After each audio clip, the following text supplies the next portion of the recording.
Hi friends, welcome to Movie Recaps in English. The time being I will show you today film Some of Scene, which is a comedy, fantasy, adventure film from 2018 titled Rebel Isla Mujeres. Let's start now. Watch and you take care. Rumor says that there is a mysterious island in the South Pacific, where the entire population is women. People call it the Virgin Island. It is also believed that the women clan has a mysterious seed, which causes them to age 10 times slower than normal humans.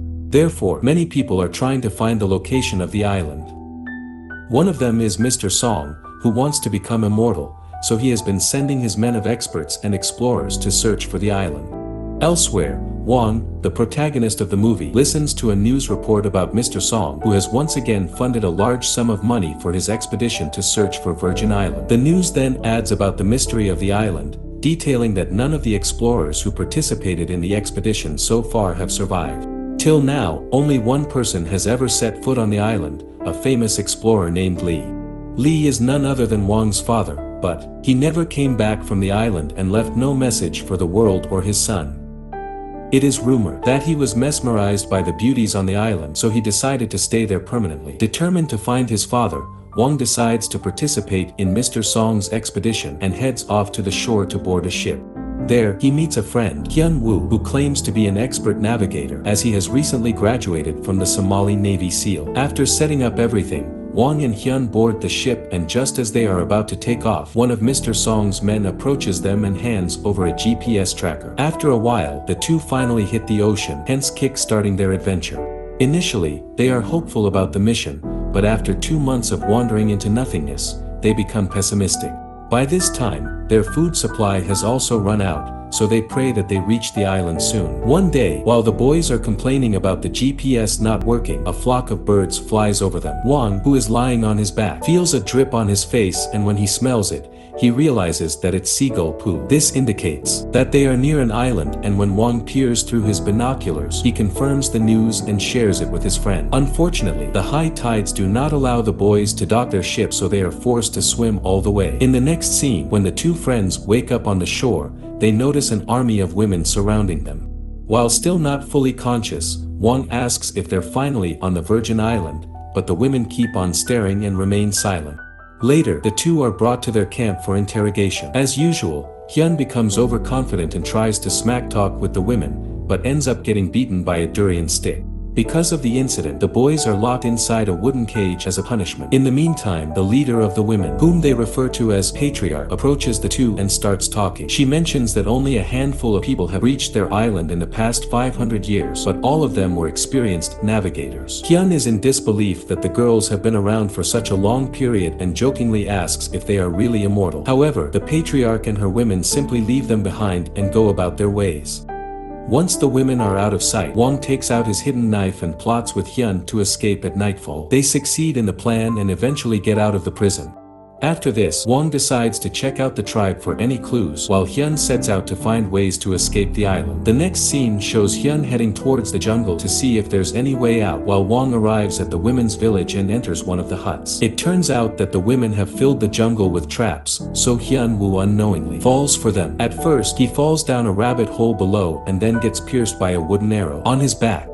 To make his situation worse, he also gets hammered by several coconuts on his head. Meanwhile, Mu Yen, a typical innocent girl of the women's tribe, and her sister, Moon, enter the hut in which Wang has been snooping around. Surprisingly, the hut is a bathing place for the islanders, and when Mu Yen starts taking off her clothes and preparing for her bath, Wang tries to sneak his way out of the room. Unfortunately, he gets caught by the girl's sister, who doesn't let him go. Wang tries to bribe the girl with a treat, but she eventually screams, alerting every other woman in the village. Terrified, Wang runs for his life while the women chase after him with spears. He tries his best to scare them off, but eventually gets captured. In the trial room, the patriarch tells Wang that breaking from a prison is a sin in their culture and that trying to attack the clan ensues a deathly punishment. Just then, a bruised and battered Hyun arrives at the scene to rescue his friend. He threatens the clan that he is a trained soldier who knows combat skills, but the women only get irritated by his lies and beat him once again. The clan believes that being seen by a man when they are naked makes them ugly. Hence, they demand to execute Wang and his friend. But before readying the boys for their final rite, the patriarch is curious to know why they visited her island. Wang responds that he is in search of his father who came to the island 10 years ago. To his surprise, the patriarch reveals that she had met his father, but she too is looking for him. She mentions that if she ever sees his father again, she will kill him. Saying this much, she orders her women to take the culprits to their sacred tree and grill them there. Hyun pleads with the women that he wasn't the one who saw Mu Yen in such a condition and asks to be released, but to no avail.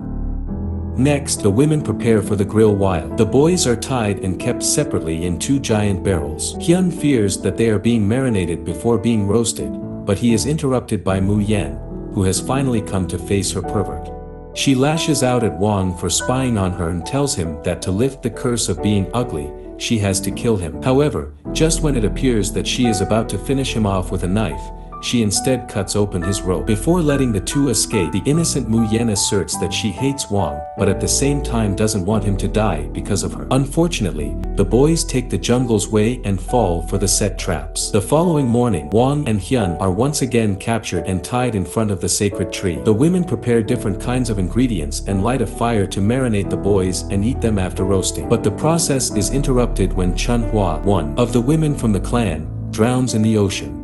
While the women rush to the shore, the boys take this opportunity to escape by burning their tight ropes. They also flee the scene, not realizing that they have put fire on the sacred tree. Meanwhile, the women cry in pain after seeing their friend struggling in the ocean. The two friends prepare to use the distraction to sneak out of the place, but at the last second, Wang changes his mind and decides to help the drowning girl. Without thinking about the time when the islanders wanted to kill him and his friend, Wang goes to the shore and swims in the ocean to rescue Chunhua. After he brings her back to the shore, Hyun jumps into action and performs CPR on an unconscious Chunhua. Fortunately, she starts breathing again and the women applaud the boys' bravery. Later, Wang and Hyun are once again brought in front of the patriarch. Chunhua wants her leader to excuse the boys as they saved her life. At this point, she has already started to develop feelings for Hyun. The patriarch also thinks of pardoning the boys, but just then, she is informed that their sacred tree has been burned and destroyed. After getting to know that Wang and Hyun are behind this incident, the patriarch decides to execute them immediately. However, Mu Yen and Chunhua suggest they give the boys one last chance. As a result, the patriarch reluctantly gives them 3 months to restore the tree. If the tree doesn't come back to life, they will be killed mercilessly. The next day, Wang and Hyun try their best to polish charcoal off the tree and water it. As time passes, the boys become close to the women as they help them in their everyday life. With the use of their modern tools and techniques, Wang and Hyun catch huge fish and teach them to grow vegetables. Meanwhile, Chunhua tries her best to grab Hyun's attention and brings him flowers and durian every day. One day, when Wang tries to find a signal on his GPS, he notices a viper snake lurking behind Mu Yen. He immediately springs into action and rescues her. As the two lay down in a romantic manner, Mu Yen reveals that the snake is actually her pet. The following day, Wang and Hyun are elated to find the sacred tree sprouting. Later that night, all the island women, along with the boys, celebrate with a feast and dance together. Wang notices Mu Yen peacefully dancing and remarks that the value of life isn't about the length of time, but rather about something that is worth protecting with your life. He then notes that he is lucky to have found it as he wants to protect Mu Yen and her tribe. Sometime later, Mu Yen approaches Wang and tells him about the history of their tribe. She shares that a long time ago, there was an all-women tribe known as the Witch Tribe. They reproduced by parthenogenesis. They were the tribe closest to nature among primitive humans, responsible for guarding the seed, Yuan, which contained the secrets of life. Their mission was to protect the balance between nature and life. However, as human settlements expanded, their thirst for killing increased, and one day, they eventually found out about the seed Yuan. Hence, a genocide-like hunting was carried out on the Witch Tribe. To protect the seed, the head of the clan gave it to the youngest woman in the tribe and asked her to run away as far as possible. The girl witnessed her entire family being killed, but as told, she escaped the place. Not long after, she woke up on a deserted island and saw that the seed she carried had started sprouting all over the place. The deserted island gradually became full of life. Slowly, the girl got older and a new witch clan flourished on the island, continuing to guard the Yuan seed. Mu Yen then reveals that the young woman is none other than Patriarch and they are the descendants of the witch clan. The following morning, she takes Wang to the place where she had last seen his father. There, Wang finds his father's old journal, where he has written about his time with the witch clan. He writes that it was because of their warm gesture, kindness, simplicity, and reverence for life. He didn't want the expedition to destroy their life. So, he never reported back, hoping that the clan and their secrets of life remained secluded from the greed of modern men. He then concludes his journal, portraying his worry for Wang in hopes that his son will understand the choices he made. In the next scene, Wang realizes what he has to do and destroys the GPS tracker. But before he and Hyun can walk away, they hear a beep coming from the GPS, indicating that it's still working. Elsewhere, Mr. Song is notified about the island's location. The boys then rush to the patriarch and warn her to leave the island immediately as Mr. Song and his men are on their way to get the seed that they have been protecting. They then devise a plan to seduce the men, lure them, and take them out one by one.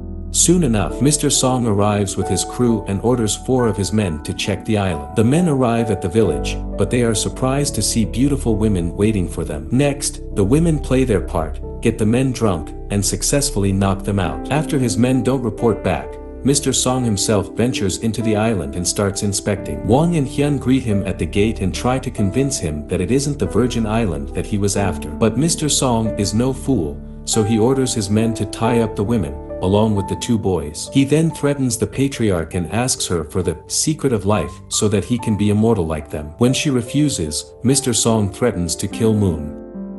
As a result, the women reluctantly guide Mr. Song and his men to the place where they have hidden the Yuan Sea. However, on the way, when Chun Hua knocks down a man, the whole tribe fights back. Meanwhile, Mr. Song escapes the place with Wang and forces him to wear a time bomb. He then threatens to detonate it if he doesn't reveal the secret of the witch clan. Just then, Hyun, along with the women, arrive at the scene and subdue Mr. Song. However, during the process, Mr. Song manages to press the button and activates a 30-second countdown on the bomb. With time running out, Wang realizes that he has to make the ultimate sacrifice, so he runs towards the ocean, alone. While running, Wang has a lot of thoughts in his mind. After all the experiences he has had with the women's clan, he finally understands that their mission is to protect the balance between nature and light. He also understands the sacrifice that his father made back then. Now, he has to make the same sacrifice to protect the clan. Soon, the bomb explodes in the sea. Seeing this, Mu Yen screams in agony, while the others weep over the loss of the man who has made the ultimate sacrifice. Then, the screen goes black. In the post-credits scene, Wang is shown miraculously waking up, as it seems that the magic of the island has resurrected him for his selfless sacrifice. Thank you for watching. Subscribe for more videos.